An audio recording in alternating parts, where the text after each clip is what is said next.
Hey guys, Sam Davidson here with MEA Worldwide at the 8th Annual Australians in Film Gala Awards.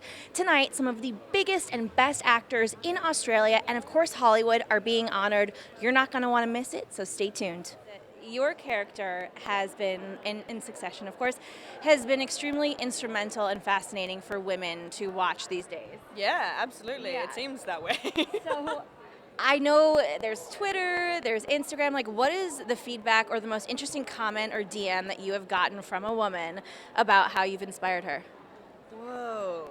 I don't know, actually. I had a woman come up to me in DC, actually, just in the first couple of episodes of the show.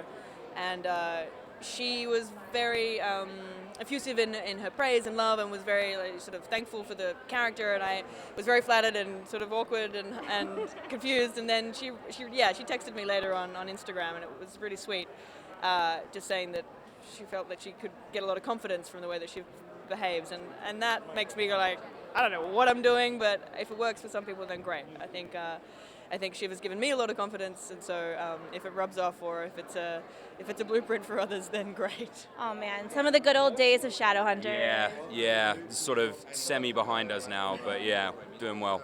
So what are you doing here tonight? You're not Australian. I'm not Australian, no, much as that gets confused on occasion. No, I'm not. One of my best friends who was there, he's gone now, is on the board, so I was very fortunate to snag myself an invite to support, actors and artists from all over the world. So you have to tell me what post Shadowhunter life feels like. Do you feel a relief? Do you feel you miss it? A little bit of both? I do. Of course I miss Shadowhunters. It was a really incredible show that touched so many people all over the world that we still sort of go and meet as and when we can. I was very fortunate to step into work again almost immediately afterwards. So I'm now on a show called, sorry, I had a beer in the car, so I'm trying not to burp. I'm on a show called Penny Dreadful now with Natalie Dormer and Nathan Lane and Rory Kinnear and all of these incredible actors. So I feel very grateful just to be working, to be honest. It's quite hard just to get work. Well, I know this evening is special to you because a couple years ago you got the Heath Ledger, was it scholarship? Yes, ma'am, yes. Can you tell me a little bit about how that completely changed your career to where you are now, which you're on a new Apple Plus show? Yeah, well, before I won that acknowledgement, I didn't have really any representation. I had no credits to kind of a larger scheme of things. And winning that acknowledgement got me in the right rooms, having people like Gary Oldman and Naomi Watts and Ryan Murphy, Brina Papandrea, and these incredible people give me that acknowledgement. And also just being a part of Heath's legacy and Heath's family gave me a very emotional kind of connection and well to draw from for my inspiration. What connections and similarities do you feel like you have to him as an actor? I feel like he loved it. I loved it. I feel like he cared about the work that he did, and he understood that people are looking towards it to get something, and I feel that way. And yeah. Well, tell me a little bit about C. We all don't know what to expect. We're excited. We know a little bit of the premise, but tell us about, in your eyes, what the show is and about your character. For me, the show, premise-wise, it's set hundreds of years in the future. Something has made, the whole world disappear, except for 2 million people who are left with blindness. And I think what the show's about is the metaphorical meaning of what it means to see, not the physical, but the sight, and the importance that we have people in this day and age that can really see things, see. So that's what I think the show means, and my character represents someone that feels unappreciated and doesn't feel like he's getting his and is going to do whatever it takes to get his. Well, congratulations. This is Thank you. exciting. It is very exciting. It's very exciting. Are you going to be performing at all, too? No, I'm just going to be talking out of my face. Oh. Yeah. So this is a very big honor. Are there any other hosts of big award shows that you're kind of going after as role models for you to do this? Yeah, I mean, you got to kind of find your own style. The good thing about, I guess, a room full of Australians is, we like a little bit of informality. Keep it tight, keep it fast, keep it fun, and always remember we're only here for a short time on this rock that's spinning through infinite space, so we might as well enjoy ourselves and celebrate ourselves. give each other a big hug, and a bit of encouragement. That makes Australians seem very fun and very evolved. We should all be more like Australians, I think. Well, we're all going to die, and I find that quite a cheery thought. You might as well make the most of the time you got. Well, is there anyone that you are kind of nervous to speak to or introduce on stage tonight? You might fanboy a little bit? Oh yeah, everyone. Oh, everyone. I mean, Sarah Snook is absolutely amazing.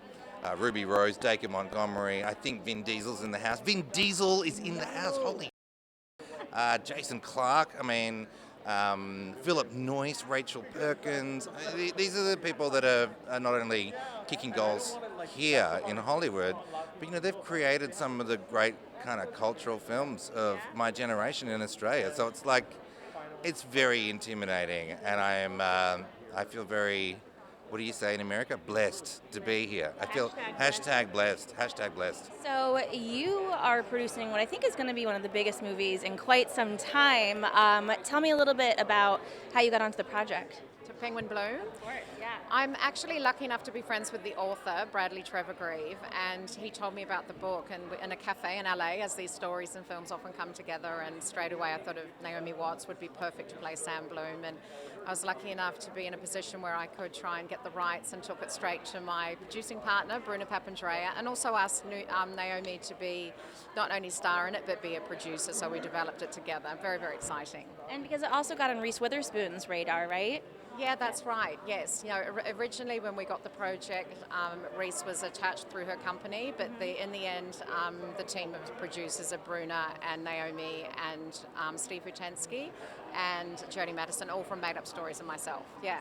Congratulations on this honor this evening. Yes, it's pretty exciting. I haven't quite written my speech yet, so I'm a little nervous and unprepared. Anyway. So, for the audience that doesn't know, what are you being honored for tonight, and what have you done to achieve that honor? Well, exactly. That is a good question. Why am I here? Why do I deserve this? I don't know. I asked that question myself. I'm like, why am I here? I don't know. It's a new award, and it's sponsored by Animal Logic, who did the Lego movie, and it's a big animation company in Australia, and so they're supporting the award. And I think it's about people who work behind the camera, because a lot of the awards previously are for in front talent, the great actors.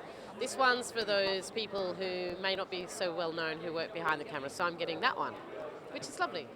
So what is the project that you are the most proud of, that you really think got you here? Well, look, there's so many projects that, not that I've done a lot, but it's hard to name one, but the one that's the moment that is going to air in Australia, it's called Total Control. Rachel Griffiths, who your audience would know from Muriel's Wedding or 6 Feet Under, she's the executive producer and is also in it, alongside Deborah Mailman. And it's about this woman who goes into politics and is like a sort of a lone wolf agitator. She doesn't fit in, and she goes in and she turns the system around. So it's a great thing about women and empowerment and women of colour, and I'm really proud of that. Hey everyone, we hope that you guys have enjoyed these interviews. We have had a fantastic evening here at the 8th Annual Australians in Film Awards Gala. Please subscribe to our YouTube channel, download our app for free, or just go to our website. We'll see you next time.